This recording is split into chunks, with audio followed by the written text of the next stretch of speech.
Dongkrak 2 ton dengan tipe yang berbeda. Yang satu 360 derajat, yang satu bukan, yang 360 derajat. Perbedaannya tuh ada di pompanya di sini. Ini bisa berputar 360 derajat, sedangkan yang biasa ini nggak bisa ya, nggak bisa diputar. Untuk bagian depannya,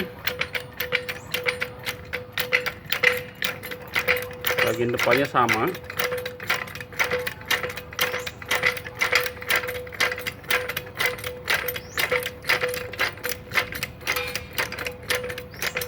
Jadi ini tidak bisa bergerak. Sedangkan yang 360 derajat, kita mompa dari posisi mana aja bisa ya.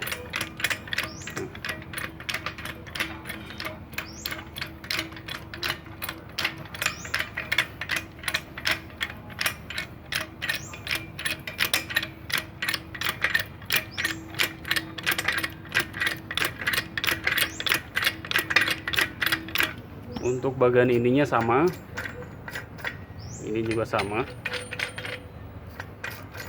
Jadi hanya berbeda di bagian pompaannya ya, pompaan dari hidroliknya nih.